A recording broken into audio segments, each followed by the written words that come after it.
combinations in sprint car racing are tough to come by. And when I'm talking about combinations, pairings, I'm talking about drivers and crew chiefs.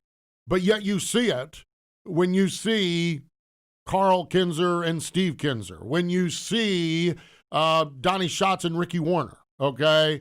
When you see combinations later on the program, we're going to talk about one of those combinations, Guy Forbrook and Danny Lasowski. Yeah. Combinations are tough to come by. Erin, you've been a driver where you've gotten the best crew chief in the industry, and okay, it didn't do what you wanted it to do.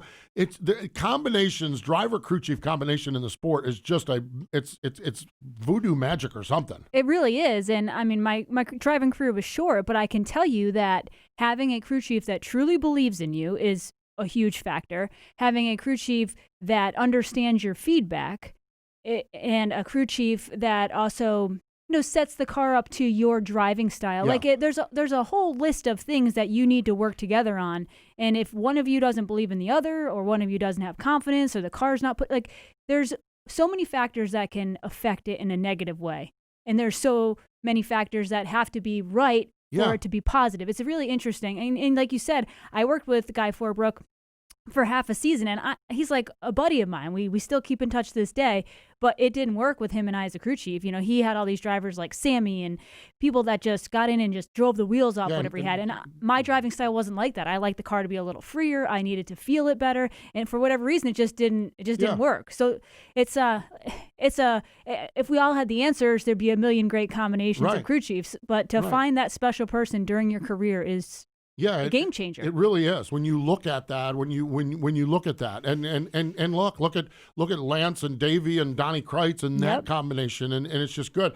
I set all of this up because we may talk to this guy and he may say, no, I hate my driver. I mean, we're going to talk to Barry Jackson and him and Brent Marks. We talked to Brent last week on our Wing Nation program on Tuesday, and it almost sounds to me like we're starting to find a little bit of that there. Those two. I think the results are showing it. The results for sure. I mean, they've won the last 2 races that they've completed, but before that, there was like 10 podium finishes. Yeah, if Larson's season. not around, they're sitting here with 6 or 8 wins or 10 wins. Barry's had success with a number of different drivers, so it'll be interesting to get his take on what he thinks it takes to have that voodoo magic, as you say. Absolutely. And we're here with Brent Marks, and they're all of a sudden they're getting hot when it's time to get hot. And they made some interesting decisions too, not to be on the road and different other things. They didn't go to Knoxville this week. Everyone went to Knoxville. They didn't go to Knoxville this week. So we're going to talk to Barry Jackson. She is Erin Evernham. I'm Steve Post. It's Wing Nation presented by Drydean, by DRF Racing Fluids, and by Hercules Tires. We're in the Hercules Tires studio in Concord, North Carolina. And Barry's just, boy, if you want to know anything about anything on a sprint car and you're able to get 5 minutes with him at the racetrack or on the phone, Barry will just give you, it's black and white. This is the story. This is what we're doing. And this is why. And it's just good. And so we're going to talk about all of that with Barry Jackson. It is going to be great. The auto industry is the backbone of America's economy, and Ford chooses to invest more in America because of its rich heritage here. The Blue Oval employs more U.S. hourly workers and assembles more vehicles in America than any other automaker by a wide margin. So whether it's a Ford dealer in Kentucky or a technician in Indiana or an engineer in Michigan, we're proud to have them as part of the team. Ford, built for America. So with that, I really appreciate our friends at Ford and the partnership. But we're going to talk to Barry Jackson, get into this whole partnership thing and how this is working. And like I said, on paper, it's certainly looking good. Also looking good and sounding good is California 360 Sprint Car Racing. Pack your elbows up, driver suit. Make sure when you run in California, you got some wiggle room in those sleeves, because you're going to be elbows up in Ocean Speedway in Watsonville, one of the best tracks on the planet. Check this out. Give this a listen. Justin Saunders, first repeat winner in the Taco Bravo Sprints. Flow Racing, Stephen Blakesley with the call. And now for the Drydean Defying Move of the Week, where one driver simply amazes us with their on-track move. Tanner Carrot got a little hung up in the berm there on the bottom, side by side for second. Sanders jumps inside. Oh, wow! What a move by Justin Sanders, a 3-wide maneuver, and he takes the lead. What was that? That death-defying move was brought to you by Drydean Diesel All Def, the official def of the world of outlaws and wheelmen everywhere. Visit Drydean.com for more information.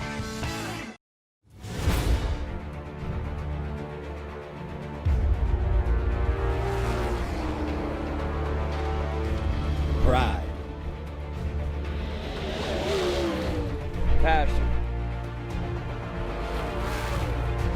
Performance. We are. We are. We are Team Drydean.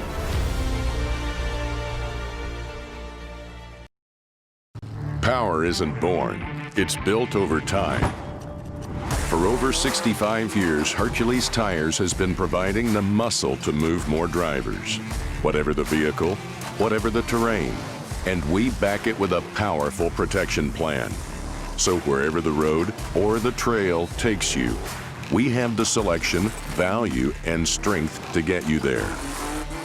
Hercules Tires. Ride on our strength. It is Wing Nation, presented by Drydean, by DRF Racing Fluids, and by Hercules Tires. Let's go to the Sage Fruit Hotline. One of our favorite guests when we get a chance to chat with him is Barry Jackson joins us. Hello, Barry. Welcome back to Wing Nation. Hi, Steve. How are you doing? I am doing well. What a weird season you're in the middle of. Okay, totally different from what you've done the last few years, and we want to dig into some of that and the rationale and the reasoning. But just as we sit here, middle of August, how are things going for you guys with Brent Marks at the wheel of your car? Well, yes, it is a weird year with the COVID, the coronavirus issues and so forth. It's turned a lot of things upside down, and actually, we had made a decision before the season even started that we weren't going to run. After 7 straight years of being on the road with World of Outlaws, we were going to open up our schedule and, pick and choose and, run some different things and run a bunch more races back around home here, the good races. And so we kind of had a schedule laid out, which soon just kind of got thrown in the trash can. We just had to adapt, to everything that was being thrown at us. We went to Florida and got off to a slow start, down there, and we came back here, worked on a few things, and we actually ran a couple races here. I can't remember exactly. I think maybe 2 at Port Royal and 1 at Williams Grove. And actually got some things going in a good direction there. And then we were off to Texas, and I think it was Thursday night in the hotel in Texas, getting ready for the outlaw races to resume. And is when the COVID started hitting all the basketball and everything else that was happening. So next morning we're on the way to the racetrack. Race got canceled, so we trucked back and made it in time for Port Royal on Sunday or Saturday. I'm not even sure which, but so. To answer your question, I'm actually glad that we had the we weren't tied into running the Outlaws this year, so it gave us a lot of freedom to, really adapt our schedule. And actually, I'm grateful and I feel fortunate. We've been able to actually race a lot of races, and a lot of good races too. So. With having that flexibility and not being tied into a contract where we race, certain races, it's worked out pretty well for us. So, as opposed to, I feel kind of lucky here. You compare it to some certain other sports, and you look at the NHRA and so forth, and those guys, they've really had to make a lot of changes over there. They haven't got to race a whole lot. I feel bad for those guys. I mean, you have an icon like John Force that basically had to park his team until next year to, survive this. So, the way where we set right here, right now, I feel fortunate with what we've been able to do. Yeah, absolutely. I mean, the sprint car world has run a lot more races than a lot of other forms of motorsports, in sports in general. Barry, you didn't really talk about one different factor this year. You have Brent Marks behind the wheel. You've been on the road with the Outlaws for 7 years. You've worked with some of the best drivers. What is it like to start a year fresh with a new driver? What are some of the first things that you kind of have to go through? You have to learn each other. What is that like, the first few races? Well, one thing that kind of hit us is I think we fell a little bit behind last year with our entire program. So we were starting the year with a lot of new pieces. I wasn't building our own cars anymore, and I got new cars in here. Russell with RPM Chassis is building our cars now. He used to work for me at JEI and so forth, and we have a good working relationship. And so I'm happy with that decision. So we have new cars. We've got a bunch of new engine packages we've been working on and so forth. So then you throw a new driver into that mix, and with Brent, he's a little taller than some of the drivers we have, which means that they're going to be a little, he's going to be a little heavier. And I think it took a while to figure out our weight balance and so forth. And we're still, I feel really, really good about where we're at right now as far as our racing. We pass a lot of cars, and we're racing in A mains very, very well. We still got a ways to go in our qualifying, and we're working on that. And that was part of the reason for changing our schedule up as it went. I wanted to I had to make some decisions partway through the season to we're not going in the right direction here. Let's just work back home where I'm very familiar with the tracks around here. Brent's got a lot of experience around here. He he cut his teeth around here. So let's go back and just grow this thing from the ground up and get things going in the right direction. Because if you don't get it going in the right direction, this, Erin, from driving in the past, you got to get your confidence level up. Mm-hmm. And you got to get some momentum building. And I feel like we've got that from right before PA Speed Week, and then especially through PA Speed Week, and ever since, we're rolling pretty good. We talk about confidence, Barry, and yeah, you did. And we joked around. We had Brent on the show last week, but I think I joked around after going to Pennsylvania Speed Week that poor Barry and Brent, if it wasn't for Kyle Larson, how many wins they'd come out of there. You get this confidence. Yeah. It's confidence in running well, but boy, finally kicking the door down to victory lane is, that had to be a huge relief after all those strong runs. Yeah, and hey, let's face it, running second to Kyle Larson and Paul Silva right now is not a bad thing. No. They're doing it. They're doing an awesome job, and they're super fast. Kyle's super smart. Out there with lap traffic, and they got, Paul has that car going really good all the time. So yeah, I think we ran second to Kyle there. We had a second to him at Peevely at the Outlaw Show a little earlier this year, and then I think we ran second to him 3 or 4 more times, throughout Speed Week and then the Weikert Memorial.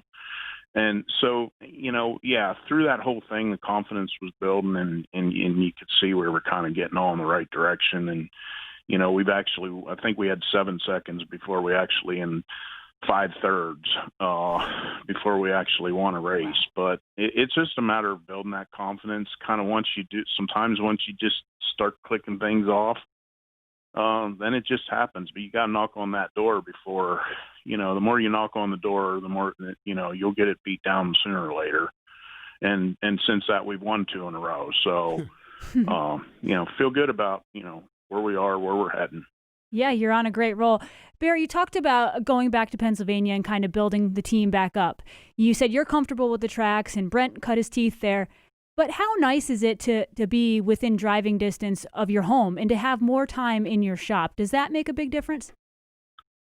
Just probably, like I say, after spending 7 straight years on the Outlaw Tour, and it's even a little tougher here from Pennsylvania because, say, the guys that run the Outlaw Tour, they're from Indy area and so forth, they get to get back more so. When being clear over here, we end up spending 26, 28 weeks of the season on the road and long stretches of time that you're just not here.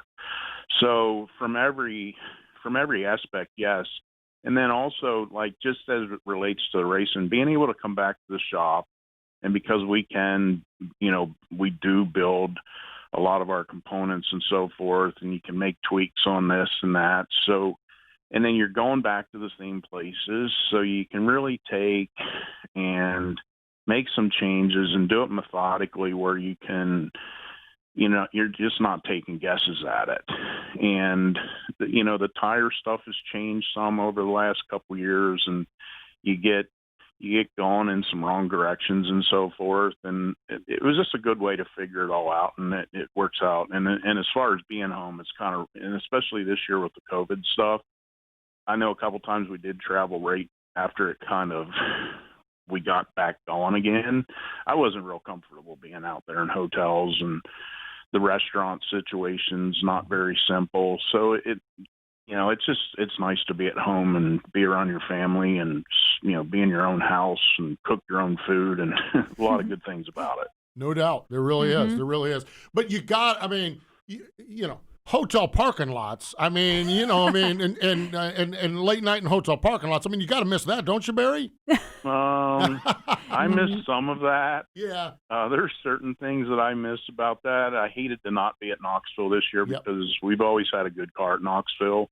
Yep. But we kind of got caught up in a situation here. We never had an intention to race for a championship at Williams Grove and this and that. But as things went along here, and then the Kings Royal was canceled, and we hadn't missed any races at Williams Grove, all of a sudden we look and we're like right there, and then we took points lead. So it's like, it's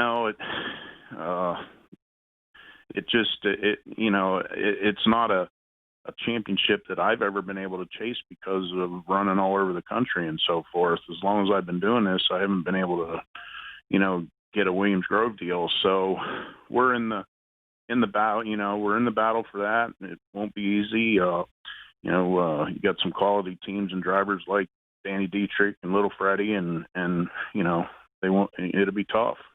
Yeah, absolutely. Williams Grove Championship is not something small to accomplish. Barry, talking about being at home, you have a grandson that's racing quarter midgets, don't you? Is it been nice to have a little chance to be around that? Yeah, unfortunately, that kind of got shut down for a while too. But it was kind of neat. This past weekend, they had a big event down at BAPS for the quarter midgets. I think it was actually a national thing. And they actually got Brent to be the grand marshal for that, and we took a race car down for show cars, so it was a good deal to do for the kids and everything. So it was a neat deal. We squeezed that in between a Saturday between Williams Grove Friday night and Saturday night at Port Royal. So yes, he's moved up a class. It's a little tougher for him, but it's just being able to be around the grandkids, and it's special, and be around my entire family. That there's a lot to be said for that, versus being on the road as much as we've been the last 7-8 years. It really is. It really is, especially this year with all the uncertainty in the world with COVID and everything else. I do traveling with the NASCAR stuff, and every time I check into a hotel room, I think about it. It's in your mind and everything else, and you just kind of it's a weird year, that is for sure. We had Brent on the show last week, and he had talked about similarly, the Williams Grove Championship is all of a sudden in view. But one of the other things he talked about, Barry, is that once Knoxville is cleared, there's some good World of Outlaw racing, but the schedule as it sits now, Pennsylvania is a pretty good spot to be based for the month of September into October, and you guys have got to feel good about some big money races coming up in your backyard there. Well, exactly, and that was the other thing about like the Knoxville decision. It was if it had been the Knoxville Nationals, we would have been at the Knoxville Nationals. And not taking anything away from what they did out there, everybody's doing what they have to do, and still providing good shows.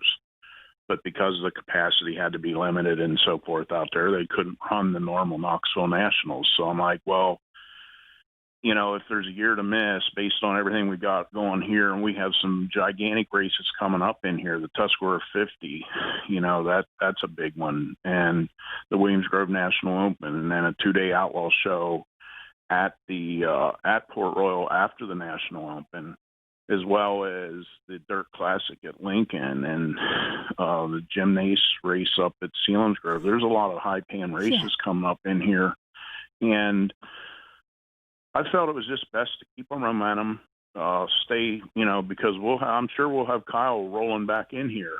And we were kind of, we've been close to him at these places, but we got to get a little bit better if we want to try to beat him. So we're just putting the time in, and I feel like every time we go to these places, we're getting a little bit better each time.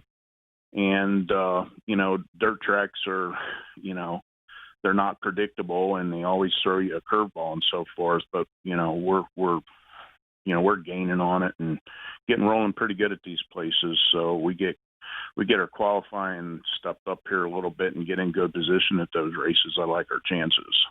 Barry, the other thing that Brent told us was that you could be a little bit tough on him. He said he appreciated it, but having had his own team for so long, he said that you were really clear, open, but you could be tough on him in a good way. How does that work? We talked about at the beginning of the segment. You've worked with a lot of great drivers, but that dynamic, that relationship, has it started to really form with Brent? Yeah, I think so, and that's always a tough subject. And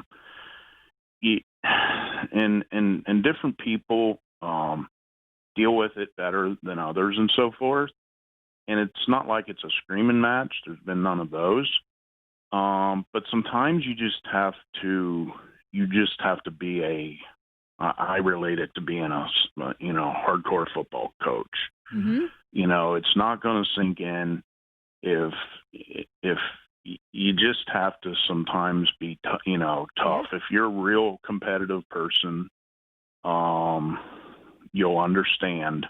And I want to win. All the people around us want to win, and we understand that we're kind of rebuilding here, and it's going well. And but there are times that you have to, I'm sure, back in the day when Donnie Schatz was first starting out and he had Kenny Woodruff, I'm sure Kenny was tough on. Mm-hmm. I know Carl Kinzer used to be tough on Mark Kinzer. Oh, yeah. and so forth. Willie Kane was tough with his drivers. I just think it makes you better, and you have to do it the right way, and you don't, have a shouting match in your trailer every night. But sometimes you just have to be stern and tell it how it is. Yeah, no, and I think that's the thing, yeah. And the beauty of it is the response, the progress you guys are making. The wheels haven't fallen off after those moments. It looks like the wheels have gotten better after those moments, and you see it. I want to ask you about something, and I'm just marveled at Brent's ability at Port Royal. And I'm that race he won a couple weeks ago. I mean, there were guys running the cushion, and he drove around the outside of them. I mean, yeah. I'm watching on Flow Racing, and it takes my breath away. Okay, you're the one's got to repair this car, and he's using the wall as a launch pad off from there. I mean, when he's right, when that car's right, that is a thing of beauty to watch up there. Yeah, he's very impressive. I think that's why he's been pretty successful at Eldora and so forth. Like last year, he came up and ran third in Kings Royal. Unfortunately, we didn't get to go to that. We were really looking forward to Eldora this year, but we haven't got to go there. He isn't afraid of the fence up there for sure. And I kind of saw that immediately this year, and I think the first race we ran up there. And that's we're one of the reasons we're really looking forward to all the big races coming up. I love going to Port Royal. Steve and his guys have done such a fabulous job with the facility, and also just how good their shows that they're promoting are. We've had a lot of good races there. The Weikert weekend, we're coming back to make up the Dream Race this weekend, another 10,000 win race. And I'll tell you how aggressive they are. We have 3 features there this weekend. So that's going to be challenging. I don't think in all my years that I've ever ran 3 complete A mains in one night. Yeah. Wow. So we're still trying to work out, and unfortunately, we were up against the wall on lap 1 on Saturday night, and then that gap closed up because somebody spun up across there, and we had nowhere to go. So we we lost a race car there on Saturday night. But we're working hard here in the shop to get everything back in line, and got plenty of cars. I love Brent's aggressiveness. I think when we had him on the show, he said, "Oh yeah, the Port Royal wall is one that doesn't suck you in. You can actually use it to your advantage." And I'm looking like, I don't think I ever met a wall that didn't suck me in and take me for a ride. It's kind of. I was at the Tuscarora 50 with Kerry Madsen last year, late in the season, and I watched Aaron Reitzel do some stuff that night that I just left the weekend up there absolutely like hadn't seen it before. Well, now I'm seeing it kind of in our own car with Brent doing kind of the same thing. I mean, the dirt was building up on the wall back there coming off too, and Reitzel was just kind of using that dirt and the wall. And it was incredible, the speed that he was making doing that, and now I see Brent doing a lot of the same things. It's pretty fun to watch. It's a little nerve-wracking too, because you don't know if your car's coming back. Man, it is really fun to watch though. Watching those guys make that work lap after lap. Barry, one thing I wanted to ask you about too, you and Brent both talked about qualifying is something that you need to work on. And Brent's been very open over the years that qualifying is not his strong suit. He got a million hard chargers racing with the Outlaws, but qualifying wasn't his specialty. What are some things that you can work on to make qualifying better? I know, you guys have wonderful engine package, chassis set up, but where does the work come in if you want to improve on qualifying? That's still a little bit of a mystery, and I haven't been able to. Brent and I talk about it all the time. We'll talk about it after we qualify, and and talk about it before we're going to qualify, lines to run and so forth. And I don't think we still have our finger on it, and it's just so important. It's so important because I know.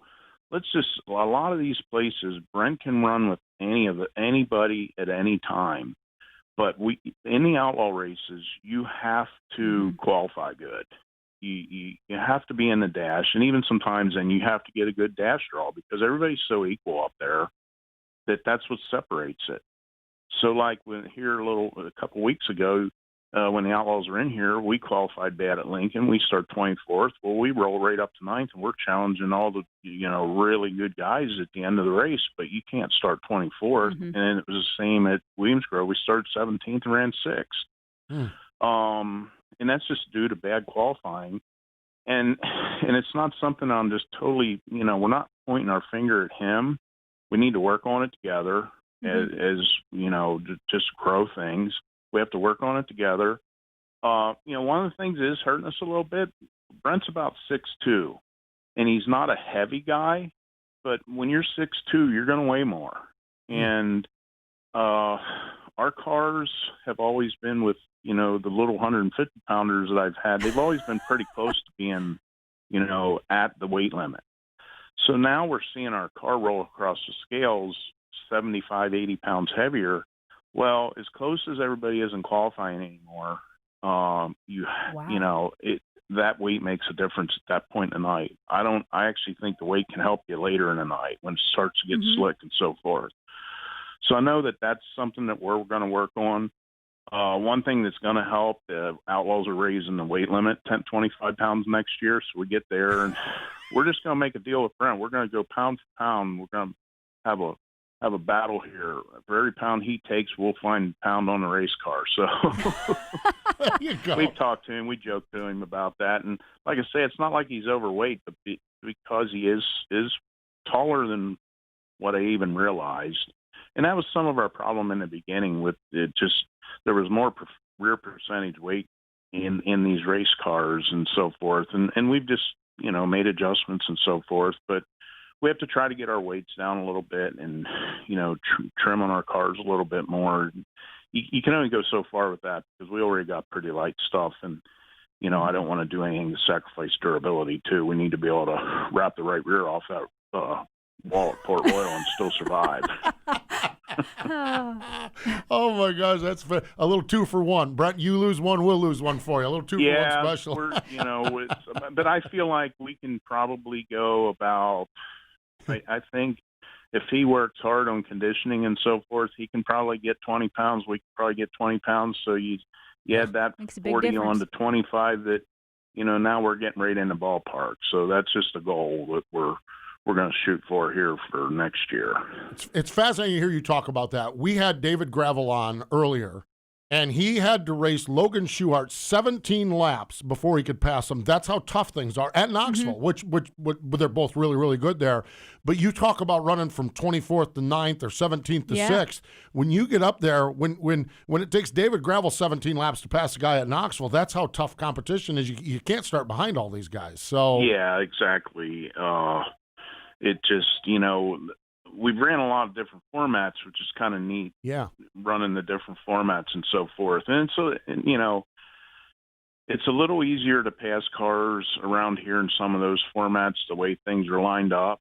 But when you get into that top 10 of the World of Outlaw deal, everything is so close. And that's why you hear those guys always kind of praying for a good dash draw. I kind of wish that they could figure something out that it wasn't about spinning a wheel or drawing a number out of a can, that kind of really makes and breaks your night. I wish they could figure something out through some type of little point system or something through a night that you'd actually earn it, or, where you more earn where you start. But that's just how close it is. And, that's just, what we have to deal with. Yep. Barry, I'm telling you, I always love when we chat, whether it's at the racetrack or here on Wing Nation. We appreciate your time, your insight, your passion for the sport, and we wish you the best as the month of money moves to Pennsylvania, and you got a pretty good hot rod and pretty good driver up there. Thanks again for joining us here on Wing Nation. Okay, thank you. Appreciate it. There we go. Barry Jackson joining us here. Man, I'm telling you what, that guy, boy, I'll tell you, there is some wisdom there. There really is. There's a lot there, and that's the thing I like. He that's a tough question. You asked about the relationship when Brent said you had to be hard on him. That is a tough question, and nobody wants to talk about it, but it's black and white. It's pretty simple, really. And it is an important aspect. The driver, in my opinion, has to respect the crew chief, and the crew chief, especially in his case, has so much experience and has worked with so many different drivers that, and then asking about qualifying, like that was kind of another tough question, but his answer made so much sense. Yeah. That much weight difference in these cars makes especially early in the night. When I was racing sprint cars and there was even less of a weight, rule, they used to say 6 pounds equaled 1 horsepower. So I always remembered that because I was like, man, if I lose like 10 pounds, I could, wow. Yeah, and you think of the balance I'm of the sure race that's car, maybe not and, today. He talks about those little 150-pounders who used to have the balance of the race car and everything. 150-pounders that made me laugh. I mean, man, I love. Well, you think about Kyle Larson, Logan Schuchart, David Gravel. Brad Sweet.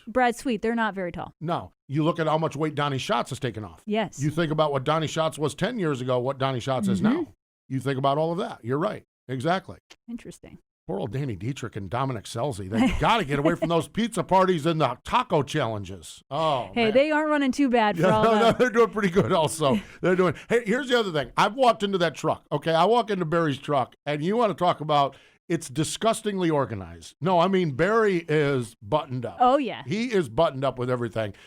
He is very, very organized. And one of the tools he used is Hepner Racing Products, okay? HRP, they know sprint car racing. They know what works best for your team. No other accessory can match quality performance and design. Top trailer builders use HRP trailer accessories to outfit their stock and custom-built units. And they're always adding, like new cordless tool charging station, sleek in design. They hold 2 cordless drills, impacts or flashlights, and battery chargers. It keeps clutter from your workbench. And their roster includes something for every racer, team, trailer, and shop. So don't settle for anything less than Sprint Car Racing's #1 accessories manufacturer. You walk onto that truck and it's all organized, all with HRP this and everything like that. I mean, it's like, man, I'm telling you what, Barry runs a... I hope y'all listening enjoyed that as much as we enjoyed talking with them, man. I'm all pumped up about them. I want to see Marks use that right rear up a little bit on that wall up at Port Royal. Yeah, I'll tell you what, Brenton doesn't need to do. Port Royal on that fair race, he don't need to be. Oh, they might not be having the fair. Oh, no church no fair stand. food. No, because Brent's one of the guys that loves the turkey dinner. Hey, he's got a deal. He's got a deal. 2-for-1 special. Yeah. Twofer. Neat stuff. I'll tell you what, love Barry Jackson, that's for sure. Hey, we need to step away. We are going to talk about another great wrench turner in just a moment.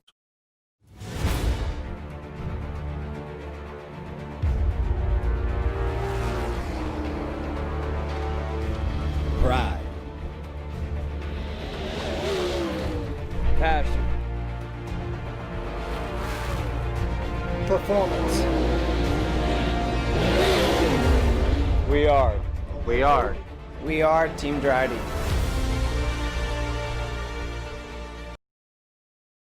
Power isn't born, it's built over time. For over 65 years, Hercules Tires has been providing the muscle to move more drivers. Whatever the vehicle, whatever the terrain, and we back it with a powerful protection plan. So wherever the road or the trail takes you, we have the selection, value, and strength to get you there. Hercules Tires. Ride on our strength. Hydraulic solutions for virtually every industry that uses hydraulic cylinders. That's Aggressive Hydraulics. They proudly design and manufacture all cylinders in the United States, and you can check out their video at www.aggressivehydraulics.com. Erin, we've talked about it. Just like racing components, they use Aggressive Hydraulic purpose-built hydraulic cylinders to perform for custom-specific applications. Yep, they design and manufacture mobile-style single-stage cylinders as well as multi-stage telescopic cylinders. They have a no one-size-fits-all approach. There you have it. So Aggressive Hydraulics, love those people. That is for sure. All right, we also love the people in turn number 2 at Knoxville, the National Sprint Car Hall of Fame and Museum. Granville Hank Henry had a birthday earlier this week. We would have celebrated his birthday. John Mahoney, Dick Whalen, Steve Stapp earlier this week. Bob Kinzer later this week. Sherry Hodnett earlier this week. Yeah, that's right. Exactly. Yes, Sherry Hodnett. Yeah, absolutely. Doc McKenzie. Today is the birthday, you called him earlier, your buddy, Guy Forbrook. 2017 inductee into the National Sprint Car Hall of Fame. His father, Dick, raced in Minnesota in the vicinity, had a lot of success. Guy raced until a traffic car accident left him in a wheelchair. But he started building cars, nearly 300 wins, 11 Knoxville track championships later. Danny Lasowski, 149 wins together. Now listen to this. You want to talk about, most of these are or will be in the Sprint Car Hall of Fame as well. Jack Hodenshield, Terry McCarl, Johnny Herrera, Steve Kinzer, Jimmy Vassar, Greg Hodnett, Tyler Walker, Jeff Shepard, Sammy Swindell, Tim Kading, J.D. Johnson, Mark Dobmeyer, Craig Delansky, Kerry Madsen, and Aaron Crocker. Woohoo! Woo, man, you're on an impressive list right there. Sweet. Yeah, absolutely. Guy Forbrook. Boy, there's another guy that is pretty intense when it comes to his racing as well. Yeah. I can speak for that firsthand. We had some good heated conversations. I bet, but really it is. But they don't come any better than Guy Forbrook. Just he's and I think that says a lot about him. You know, we had that experience of racing together. We didn't do that well, but the car was always well maintained. He's great. He's had a ton of success with other drivers. We split, and we're still buddies. Yeah, absolutely. It's good stuff. Yeah. It really is. Really fun stuff, that's for sure. On our YouTube page, go on there and YouTube Guy Forbrook. Last year, I did a sit-down with him, and it's on our YouTube page. And to get his whole story, it is good stuff. Man, he's phenomenal. So really, really fun stuff. Of course, the National Sprint Car Hall of Fame. How about this? The winner of the Corvette, Tom Yeager, from Hickory, North Carolina. Wow. Yeah, how about that? From Hickory, North Carolina. The Greg Hodnett display is ongoing as well, and you can find out more at www.sprintcarstuff.com. That's sprintcarstuff.com. All right, we're continuing on. This is always a weird time of the year because Knoxville is over, but this is a weird year because it's not the Nationals, okay? But it's still the timing of the Nationals. And we just, and you don't know what's going to happen and what's not going to happen. World of Outlaw NOS Energy Drink Sprint Cars, they're in North Dakota at River Cities on Friday night, Red River Valley on Saturday. Wilmot, now this one they announced this the day I was up there a couple weeks ago. Friday night, they got the IRA versus the All-Stars. So that's going to be a big one on Friday night. The All-Stars go to Plymouth, Indiana on Saturday. The IRA stays there for a regular show on Saturday night. So set up camp up there at Wilmot and have yourself a good race weekend. Attica Raceway Park, they have Friday and Saturday night racing, okay? And Central Pennsylvania, Williams Grove, Lincoln, Port Royal, and Sunday night at Baps. Now, Barry mentioned this, okay? Yeah. Port Royal, 5 times the fun one night because they've had a couple rainouts here recently after heat races. 410s, 3 features, a complete show, okay, a makeup feature from 8:15, and the $10,000 to win Living Legends feature. They don't do anything normal at Port Royal, do they? I don't know if I've ever heard of that before. Barry said he's never done that. I mean 2 is like, whew. Well, I guess Williams Grove used to do a triple 20s. But but none of them paid $10,000 to win either. Yeah, and this is like 3 separate. Yeah, I mean triple 20s is one program. Yeah, this is 3. I mean, they've lost their freaking minds up at Port Royal. That's not anything, okay? In a good way. In a good way, exactly. Plus the PASS IMCA 305s, there's number 4, and number 5 is the USAC Eastern Sprints, okay? Now, and I was thinking about this. I'm like, nobody has done that. And then I'm thinking about where we're headed with MRN. Oh, yeah. We're doing a triple-double this week. A triple-double. Yeah, a triple-double. We've got ARCA and Sounds trucks like on an Friday. order at... Yeah. Oh, In and out. Triple-double, baby. Animal style. Woohoo! Yeah. Friday, we have ARCA and trucks. Sunday is the Drydean doubleheader weekend, okay? And by the way, it is Drydean week here on MRN as we get ready for the Drydean doubleheader weekend at Dover's Monster Mile. Learn more about the complete line of automotive, commercial, and industrial lubricants at Drydean.com. Drydean, the hardest working brand in heavy-duty lubrication. Motor Racing Network, on Saturday, we have the Drydean 200 at like 12 noon. And then at 3 o'clock, we have the Drydean 311 Cup race. Saturday at 12:30, we have the Drydean 200, second Drydean 200 Xfinity race, and the Drydean 311. They're doing 311 laps for the Cup races. That's neat. Yeah, it is. So, hey, we got you, Port Royal. You get your 3 sprint car races. We're doing a triple-double. Triple-double. Drydean doubleheader weekend. Animal style. It is. Animal style. Yeah, Let's hope not. I left Daytona. I am telling you, of course, it was only 9 zillion and a half degrees down there. Okay? And I left there on Sunday night, and I'm like, you know what? I'm good for a day or two. And then it struck me. We did 4 at Daytona. Yeah. We're doing 6 at Dover. I mean, but kudos, and I know this is a sprint car show, but kudos to NASCAR. When we leave Dover Sunday night, caught up. That's wild. It is wild with the Cup Series, and will be soon with Xfinity and trucks. I mean, there's nobody in sports that's caught up. Yeah. There will be on Sunday night.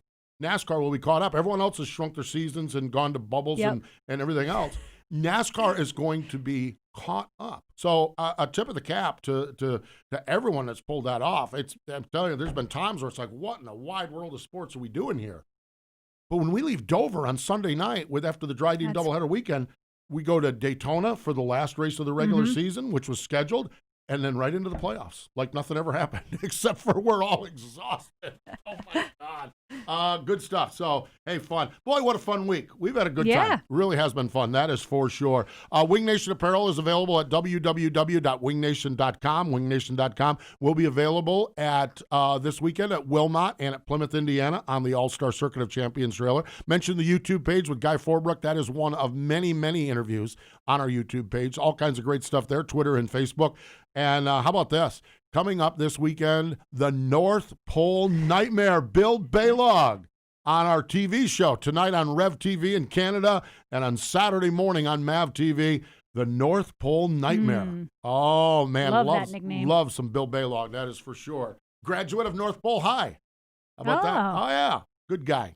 Great stuff. So really, really fun. Hey, I'm telling you what. I mentioned this when we got done. I hope you all enjoyed our conversation with Barry Jackson as much as we did, Erin. Man, that guy, I could listen to him all day long. Me too. I could have kept picking his brain. I know. I'm sitting here looking at the clock. And I saw you look at the clock a few times. I'm like, one more. Exactly. So fun stuff. That is for sure. Hey, we appreciate everyone joining us here. Barry for joining us particularly, but all the rest of you checking us out here on Wing Nation, presented by Drydean, by DRF Racing Oils, and by Hercules Tires.